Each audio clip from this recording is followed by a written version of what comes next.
Praise the Lord. ഫിലിപ്പിയ ലേഖനം 3-ാം അധ്യായം അതിൻ്റെ 14-ാം വാക്യത്തിൽ ധന്യനായ പൗലോസ്ലീഹ താൻ ഇങ്ങനെ പറയുകയാണ്, ഒന്ന് ഞാൻ ചെയ്യുന്നു, പിൻപിലുള്ളത് മറന്ന് മുൻപിലുള്ളതിലേക്ക് ആഞ്ഞുകൊണ്ട് ക്രിസ്തുവേശുവിൽ ദൈവത്തിൻ്റെ പരമവിളിയുടെ വിരുദിനായി ലാക്കിലേക്ക് ഓടുകയാണ്. എന്താണ് പൗലോസ് ചെയ്യുന്നു എന്ന് പറയുന്ന ആ ഒന്ന്? അവൻ പറയുകയാണ്, ഞാൻ ചെയ്യുന്നത് എൻ്റെ പിൻപിലുള്ളതിനെ ഞാൻ മറക്കുകയാണ്.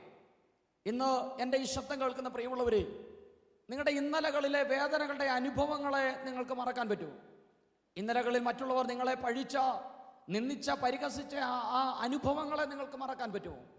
പൗലോസ് പറയുകയാണ്, എൻ്റെ പിമ്പിൽ എന്തൊക്കെയായിരുന്നോ ഉണ്ടായിരുന്നത്, അതൊരു പക്ഷേ എൻ്റെ പദവികളായിരുന്നിരിക്കാം, ഒരുപക്ഷെ എൻ്റെ വ്യക്തിപരമായ ബന്ധങ്ങളായിരുന്നിരിക്കാം. പക്ഷേ അതെല്ലാം ഞാൻ മറക്കുകയാണ്, അതിനെയെല്ലാം ഞാൻ ഉപേക്ഷിക്കുകയാണ്. പക്ഷേ ഞാൻ ഒന്ന് ചെയ്യുകയാണ്. എന്താ ഞാൻ ചെയ്യുന്നത്? അതേ മുമ്പിലുള്ളതിലേക്ക് ആഞ്ഞുകൊണ്ട് ഞാൻ ആ ക്രിസ്തുവേശുവിൽ ദൈവത്തിൻ്റെ ആ പരമവിളിയുടെ വിരുദിനായി ലാക്കിലേക്ക് ഓടുകയാണ്. അങ്ങനെയെങ്കിൽ ദൈവം നമ്മുടെ മുമ്പിൽ വെച്ചിരിക്കുന്ന ഒരു ഓട്ടമുണ്ട്. ആ ഓട്ടം മനസ്സിലാക്കി, ആ ഉന്നതമായ വിളിയെ മനസ്സിലാക്കി, അതെ പിന്നിൽ നമ്മെ അലട്ടുന്ന, നമ്മെ ആകുലപ്പെടുത്തുന്ന ആ സാഹചര്യങ്ങളെ വിട്ട് ഈ ദിവസങ്ങളിൽ ആത്മാവിലൊന്ന് സടകുടഞ്ഞെഴുന്നേറ്റ് മുന്നോട്ടോടുവാൻ പരിശുദ്ധാത്മാവ് നമ്മുടെ കാലുകളെ ബലപ്പെടുത്തട്ടെ. അതുകൊണ്ട് നമ്മുടെ ലക്ഷ്യം എന്തെന്ന് തിരിച്ചറിഞ്ഞ് അതിനുവേണ്ടി ഓടുവാൻ കർത്താവ് നമ്മെ സഹായിക്കട്ടെ എന്ന് പ്രാർത്ഥിച്ചുകൊണ്ട് ഞാൻ എൻ്റെ വാക്കുകൾക്ക് വിരാമം കുറിക്കുന്നു.